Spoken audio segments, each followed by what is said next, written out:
महबूब खुदा सल्ले अला नामे मोहम्मद, महबूब खुदा सल्ले अला नामे, बोलो नामे मोहम्मद, महबूब खुदा सल्ले अला नामे मोहम्मद, महबूब खुदा सल्ले अला।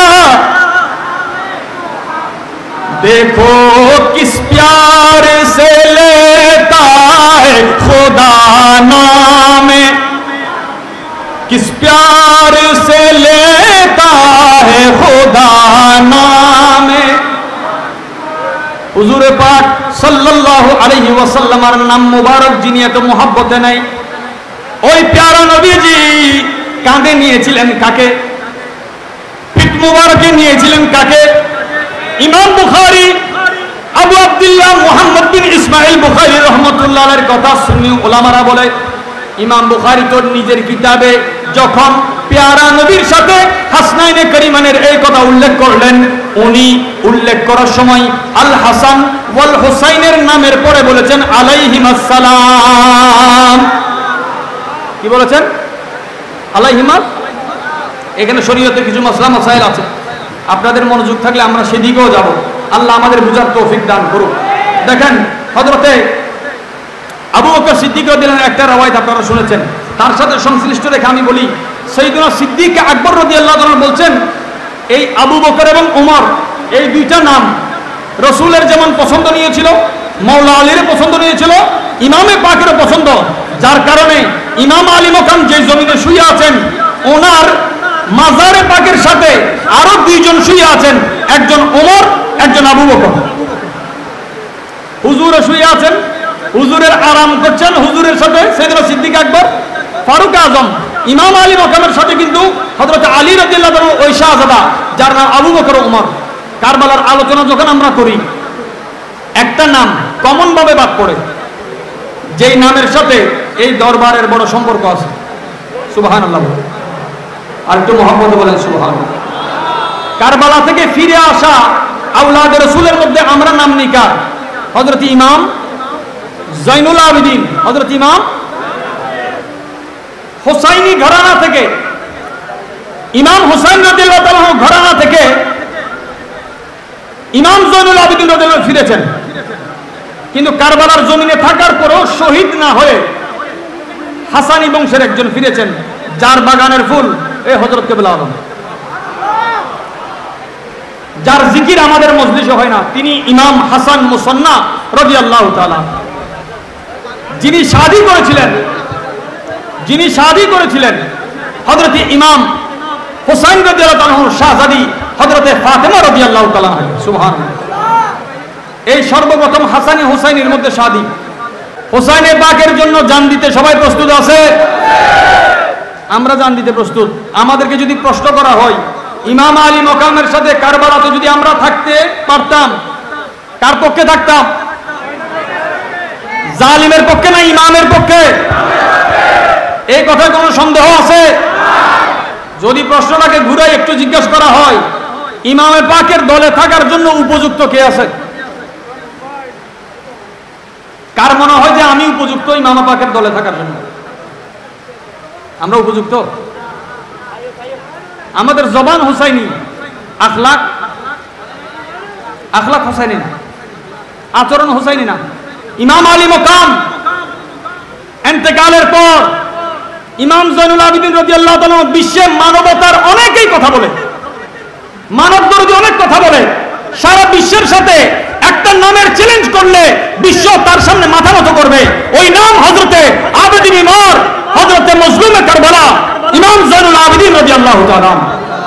যে জাতি পাক সিজদা করলে জমিনের ফখর হতো, ওই জমিনের খুশনসিবি আমরা হাসরে উঠলে জমিনে আমাদের পক্ষে সাক্ষী দিবে, আর হাসরে উঠলে ওই জমিনের খুশনসিবির নাম হবে ইমাম জয়নুল আবেদিন রাদিয়াল্লাহু তাআলা।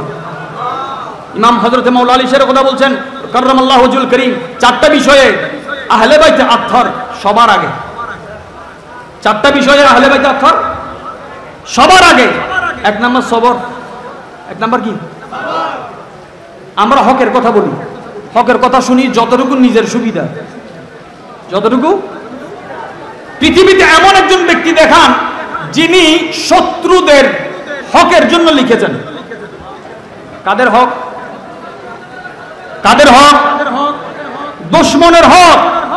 ইমাম জয়নুল আবেদিন রাদিয়াল্লাহু কারবালা থেকে ফিরার পরে আলম ইসলামের প্রথম তাসাউফের খানকা, যেখানে মসজিদে নববী শরীফে যখন দরজ বন্ধ হচ্ছে, ওনার দরবারে ছিল দরজগাহ, কোরআন হাদিস ফিকহ তাফসীর তাসাউফ শুরু হচ্ছে, ওই খানকাতে তিনি লিখেছেন আল্লাহর হক, বান্দার হক, মা বাবার হক, ওস্তাদের হক, ভাইয়ের হক, বন্ধুর হক, কানের হক, চোখের হক, নাকের হক, মুখের হক, জিহ্বার হক, হাতের হক, কদমের হক, এমনকি দুশমনের হক। কিসের হক? দুশমনের হকের কথা কে চিন্তা করে? আমি তো খুশি হব যে আমার দুশমন মরে গেলেই শান্তি। আমরা এমন জাতের জিকির করছি যারা দুশমনের খেয়াল রেখেছেন, যে দরবারের হুদুদে ঢুকলে দুশমনা আমার মেহমান, দুশমনা আমার কি মেহমান। কারণ দিলের উসআত, সাখাওয়াত আল্লাহ পাক রব্বুল আলামিন এত আজিম শান দিল ওনাদেরকে দিয়েছেন, সুবহানাল্লাহ। এই হযরতে সিদ্দিক আকবর রাদিয়াল্লাহু আনহু কি বলছেন? ওয়াল্লাযী নাফসি বিয়াদি, যার হাতে আমার জান, আবু বকর সিদ্দিকের জান, সুবহানাল্লাহ। আর একটু মহব্বতে বলেন সুবহানাল্লাহ।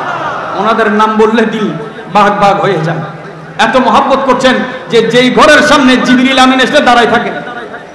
জিবরিল আমিন আসলে এখানে কিয়ামের দলিলের প্রয়োজন নাই।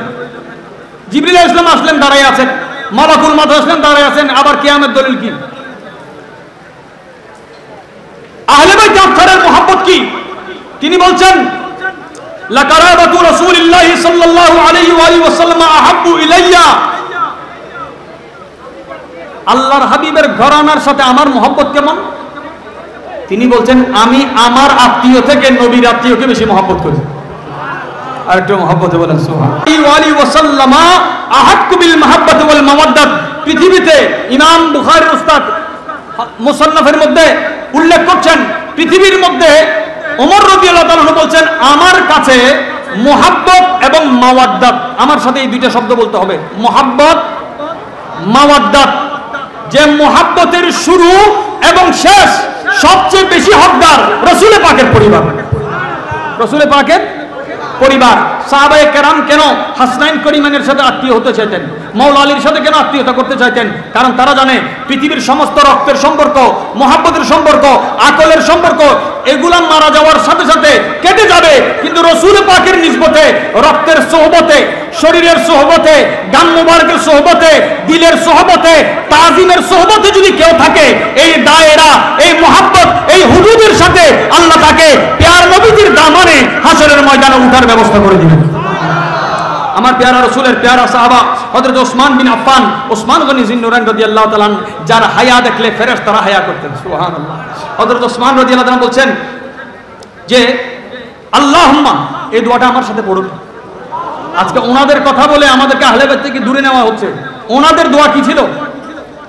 একটা দোয়া যদি আপনি হঠাৎ করেন এটা দোয়া, কিন্তু একই দোয়া যদি প্রত্যেক ওয়াক্তে করেন এটা দোয়া নয়, এটা ওয়াজিব হয়ে যায়। এটা কি হয়ে যায়? হযরত ওসমান রাদিয়াল্লাহু তাআলা কি দোয়া করতেন? আল্লাহুম্মা আহিব্বা আহলাল বাইতে, আহিব্বা আহলা বাইতি নবিয়িকা ফি কুলুবিনা কামা আহবাবতাহুম।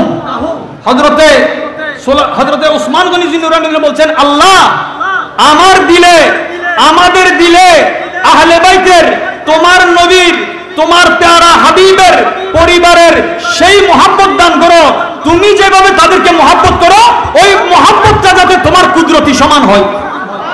আল্লাহ তো ওয়াহদাহু লা শারীক, আল্লাহ জাতে লা শারীক, আল্লাহ সিফাতে লা শারীক, আল্লাহর ফেলে লা শারীক, আল্লাহ পাকের কোনো শরীক নাই। ওসমান রাদিয়াল্লাহু এত বড় কেন দোয়া করলেন? যে আপনি যেভাবে মহব্বত করেন সেভাবে মহব্বতের তৌফিক দান করেন। তার মানে এই মহব্বত জমিনের নয়, এটা আরশে আজিমের মহব্বত। এই মহব্বত কোত্থেকে নাজিল হয়? আরশে আজিম থেকে। এই ফরসি মহব্বত নয়, হুজুরে পাক জমিনে এটা শিক্ষা দিয়েছেন ফরসি মহব্বত হয়েছে, নতুবা হাসনাইনের মহব্বত, আহলে বাইতের মহব্বত ফরসি নয়, আরশি মহব্বত।